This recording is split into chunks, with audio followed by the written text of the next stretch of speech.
Boa tarde, meus amigos, tudo bem com vocês? Vamos falar o que está acontecendo com o transporte coletivo, né? Estou acabando de ver a reportagem aqui de indignados passageiros com a redução do número de viagens que vem acontecendo no transporte coletivo. Isso gerou um impacto muito grande para a população e hoje às 15 horas tem uma reunião com o prefeito para decidir quais os rumos que vão tomar perante a situação que vem acontecendo dentro do transporte coletivo. As estações superlotadas, estou vendo a reportagem agora no Balanço Geral, estação São Gabriel lotada, estação Pampulha sobrecarregada. Isso gera um efeito cascata, aonde que o motorista é uma das vítimas que é usada pelo sistema, que trabalha numa sobrecarga muito grande. A intenção é de falar com vocês aqui, o que está acontecendo no transporte hoje são coisas que vêm acontecendo há muito tempo, que falta de políticas públicas, falta de decisões do governo para o transporte público, falta de um estudo eficaz para o transporte público de Belo Horizonte. E nisso estamos vendo que as coisas estão caminhando para um ponto que já está se tornando insuportável. A população vem sofrendo cada dia mais com superlotação dos veículos, com a demora, e muitas das vezes, repito o que eu falei no outro vídeo, a população quer descontar em quem não tem nada a ver com o problema. O motorista é vítima como vocês. Ele está ali apenas para cumprir a sua obrigação e muitas das vezes a população tem esse desequilíbrio, tem essa desigualdade. Vamos reclamar com o primeiro que nós achamos. Mas não é assim que as coisas funcionam. A gente tem de ter pensamentos que temos de reclamar nos órgãos competentes e temos de tomar as devidas decisões. Hoje a reunião de 15 horas vai ser tomada alguma decisão perante essa situação que está acontecendo, do problema da guerra, do aumento do combustível desfreadamente. Então isso gera um impacto muito grande.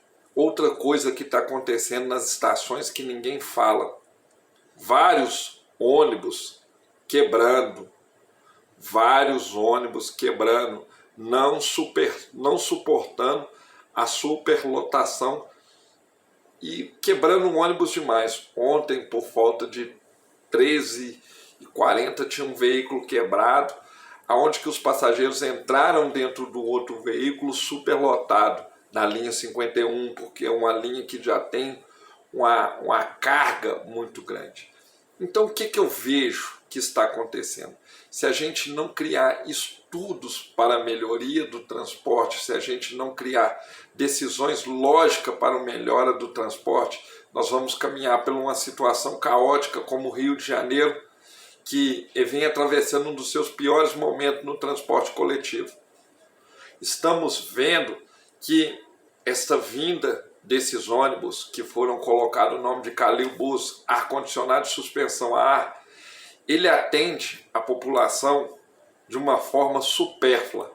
Não adianta você dar conforto para a população, mas você não dar condições para a população. Vamos lá, tentar. Quais condições, Bruno?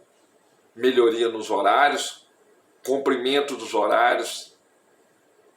Então, estamos vendo que é um transporte que não tem eficácia. Vamos citar um exemplo aqui. O itinerário do 83D. Como que pode o ônibus, ele para na cabine na Paraná, ele sai da Paraná, ele para na Santos Dumont, né? Santos Dumont com Paraná, sai, para na outra cabine, faz o embarque, depois ele tem de vir circular tudo e voltar para ele sair na Cristiano Machado. É uma coisa surreal, onde que vimos que a BH Trans criou menos de 1 quilômetro de faixa exclusiva para gerar uma comodidade para o transporte rápido, que é o MOVE. Mas 1 quilômetro, menos de 1 quilômetro de faixa exclusiva, com 2 pontos de ônibus. Aonde que muitas das vezes o veículo do MOVE tem que desviar porque tem um ônibus parado. Isso adiantou o quê? Isso criou o que de qualidade para o transporte? Então, estamos vendo que o transporte público em Belo Horizonte ele vai caminhando a toque de caixa. Os prefeitos, os políticos acham que é assim, ó, vai lá, que nem o Calil prometeu na sua campanha, olha, coloca um ônibus com ar-condicionado e pronto, acabou, suspensão a ar. Não cria um estudo perante a essa situação. O que vai causar de impacto? Quais custos que vai ter para a população ter esse veículo?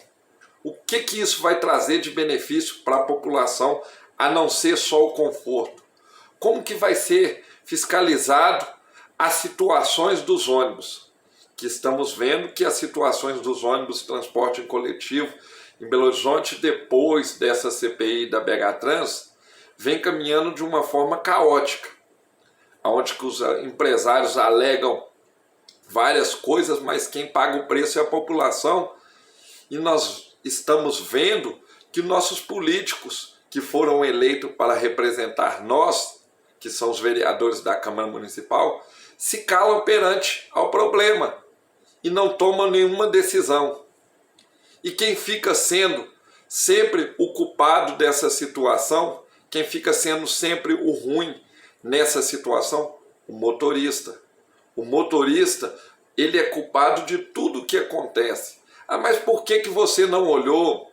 Olha, por que você não falou? Olha, porque, gente, existe um checklist onde que o motorista detalha todos os problemas que estão acontecendo no veículo. E muitas das vezes a empresa não atende à necessidade do motorista. Então, a culpa não é dele. Ele é apenas uma mera vítima. Aí estamos vendo, vou continuar batendo nessa tecla. O MOVE é um transporte público que não teve os investimentos necessários no MOVE. O MOVE foi feito a toque de caixa para que a Copa do Mundo viesse e nós conseguíssemos se enquadrar nos padrões que a FIFA pediu. Então não teve um estudo de eficácia do MOVE. Teve um estudo feito pelas metades, aonde que tem muitas coisas do MOVE que ainda não foram concluídas. Tem uma estação São José que ia diminuir o impacto muito grande na área central de várias linhas da região do zoológico, daquela região lá, ia diminuir o impacto. Essa estação não foi construída, não tem tendência para construir essa estação para diminuir o impacto desses ônibus vindo até o centro. As estações que tem hoje, elas têm uma infraestrutura ruim, aonde que eles não conseguem criar qualidade para melhorar o transporte do usuário. Estamos vendo a estação São Gabriel, aonde que eles não conseguem colocar catracas na parte de baixo da estação. Por quê? O telhado da estação foi todo mal feito, foi todo mal projetado. A intenção era o quê? A parte de cima ter a estrutura para atender o pessoal que vem da região norte, que desce, que quer pegar o metrô, o ônibus, entrar por cima, e o pessoal que desce nos troncais, que desce nos alimentadores, ter como transitar pela parte de baixo, já sair na plataforma sem causar um desgaste na população. E não estamos vendo isso. Não tem estudo para melhorar isso. Aí o usuário gasta um tempo dando uma volta, aonde que ele poderia gastar menos tempo e conseguir ter uma eficácia e pegar o ônibus troncal e conseguir seguir o destino. Então não tem estudo. Todas as linhas que foram criadas para o MOVE são linhas que já eram linhas que se sobrecarregavam por si mesmas, são linhas que carregam muito passageiro. E nada até hoje foi feito um estudo para diminuir esse impacto de tempo que o usuário tem dentro do transporte coletivo.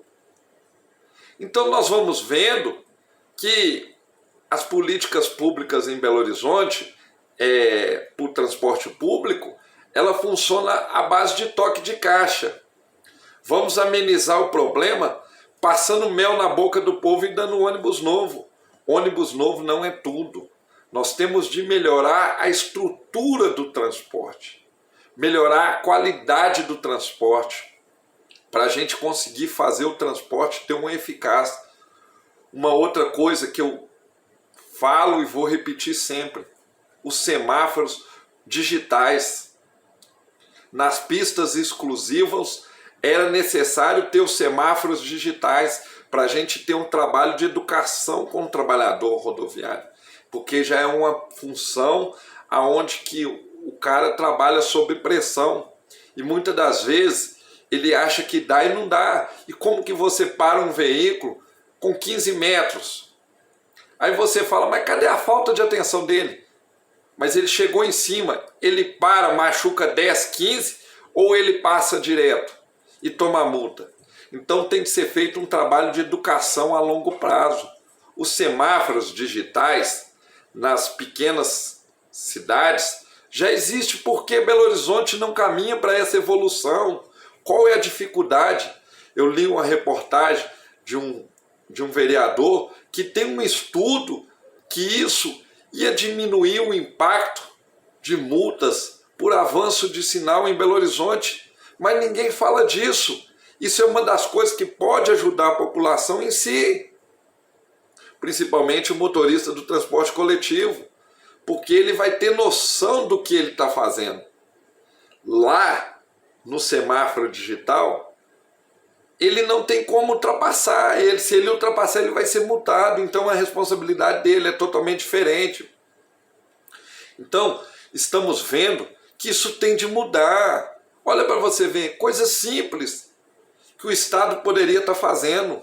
Vamos dar um outro exemplo aqui para diminuir os impactos nas linhas troncais e conseguir fazê-las ter uma melhoria, ter uma melhoria para o usuário. A linha 83D, ele saiu da última cabine, que é Tamoios. Saiu da cabine Tamoios. Por que que ele não desce e entra à direita na Tupis e segue a Tupis e pega Mato Grosso elevado e já sai na parte de baixo do túnel? Por que que eu não crio melhorias em cima disso? Qual é a dificuldade que eu tenho para fazer isso, BH Trans? Aonde que está a dificuldade? Aí você fala, o elevado Castelo Branco agarra. O que que eu tenho de fazer? Eu tenho de ter eficácia, de procurar melhoria nesses corredores. Muitas linhas que passam na Tupis, elas podem ser transferidas para Goitacazes. E a gente criar reflexo, criar diminuição do fluxo de ônibus na Tupis. E criar eficiência no trânsito. Não adianta a gente fazer o que vocês fez, criar 1 quilômetro de pista exclusiva, aonde que não vai gerar eficácia nenhum para o motorista. Outra coisa que a gente fala que pode melhorar a situação do povo de Venda Nova. O ônibus 65, ele não tem necessidade de voltar cá embaixo na cabine da Rua São Paulo, aonde que o 66 para. Ele tem de parar indo, entrar na Tupis, passar por debaixo do túnel para criar uma eficiência para o usuário, para que o usuário possa andar mais de ônibus e a gente diminuir o reflexo de veículos rodando na cidade. Mas vocês, BH Trans, não conseguem fazer esse estudo. Nós que não somos técnicos, que somos apenas usuários, que somos operadores do sistema, temos uma mera noção que vocês têm dificuldade de entender. Os empresários estão falando de redução de diesel, de economia e tudo. Essa é uma forma de economia. o veículo vai andar menos, vai ganhar tempo para chegar na estação e vai conseguir trazer uma qualidade para o usuário. Qual é a dificuldade da gente sentar e analisar essa situação? Isso são um dos meros fatos para a gente conseguir melhorar a situação para os usuários da Estação São Gabriel. É a gente sentar e criar meros detalhes para a gente melhorar a situação. Não é fazer as coisas a toque de caixa como a maioria das prefeituras fazem, só para auto se promover e fazer bonito para a população. Outra coisa que eu vou bater muito, a bilhetagem eletrônica. Não tem como o operador do sistema trabalhar dessa forma. O desgaste do motorista hoje já está no limite. Então precisamos entender que temos de ter essa melhoria no transporte. Que se nós não tiver essa evolução, nós vamos caminhar para um colapso no transporte, aonde que a gente vai afastar o usuário do transporte e os aplicativos vão nadar de braçada. Setra, BH Trans, qualquer um de vocês, eu estou à disposição para sentar, conversar, ajudar. Aí muitos vão falar, ele quer ser político, aí ele vai candidatar a político. Não tenho intenção a política, não é meu hobby política. O meu hobby é fazer o bem sem olhar a quem. O político ele se desprograma às vezes daquilo que ele promete para a população. E eu nunca quero deixar o meu caráter para trás. Nunca quero deixar a minha dignidade para trás. Se eu posso fazer usando a política e usando os meios corretos, eu prefiro levar a minha vida de uma forma que eu levo, de uma forma simples, sem prometer aquilo que eu não posso cumprir para a população. Então, é coisa simples. Nós temos de sentar e de ver o que a gente pode fazer para melhorar para o usuário da estação. Nós trouxemos todos os ônibus para dentro da estação e criamos finais dentro da estação para criar uma mobilidade melhor para quem estiver indo embora. Mas os horários não batem. A falta de infraestrutura dentro das estações é muito grande. Há um desequilíbrio muito grande do transporte dentro das estações. Então você não consegue trazer aquele usuário, muitas das vezes, que pode deixar seu carro em casa, andar no transporte público, porque o transporte público em Belo Horizonte ele não tem eficácia para atender a população. Isso são estudos, a gente criar barreiras, a gente criar mecanismo. Você quer ir para a cidade, você vai pagar tanto para você entrar na cidade, no horário de pico. A população vai ter um direito de usufruir. Não estou falando de rodízio de veículo, que isso não vai melhorar a nossa cidade. Nós temos de educar as pessoas e dar um transporte público de qualidade. É coisa que não acontece há anos. O transporte público em Belo Horizonte, nessa gestão política agora, é um dos piores transportes públicos que estamos tendo. Aonde que não estamos vendo melhoria nenhuma para o transporte. Só estamos vendo promessas. Desde já eu agradeço a todos, peço que me ajude a compartilhar as minhas ideias, que me ajude a crescer as minhas ideias de melhorar o transporte público para a população de baixa renda, trazer melhor infraestrutura para o transporte público, aonde que eu vou estar melhorando a vida do operador do transporte coletivo, que é o motorista. Eu peço vocês que compartilhem, que nos ajudem nessa divulgação, que a gente possa conseguir cobrar eficaz do poder público. Nós vamos ter a reunião agora às 15 horas e não sabemos quais resultados que essa reunião pode trazer, positiva ou negativa, com essa briga política que está tendo dentro da Câmara Municipal. E sabemos que essas reuniões obscuras, que a população muitas das vezes não sabe o que acontece lá dentro da sala, isso pode trazer resultado tanto positivo como negativo para a população. Então eu acho que transparência faz parte de tudo. Quem não deve, não teme. Se o prefeito acha que é necessário fazer essa reunião, faça essa reunião de portas abertas, com a imprensa participando, com a imprensa sabendo do que está acontecendo, porque isso é interesse da população, transporte público. Nós não temos de ficar de mimimi com cetla, não. Nós temos de tomar as medidas eficazes para conseguir diminuir o impacto negativo que está causando no transporte. Nós não temos de ficar tentando pôr chifre na cabeça de cavalo. A gente tem que tentar amenizar o problema. Muito obrigado. Mais uma vez, peço vocês que curtam, dá o like, ajuda muito no crescimento do canal. Dá ideia e vamos crescer essas ideias de melhoria do transporte público em Belo Horizonte. Só com educação que vamos conseguir evoluir essa situação.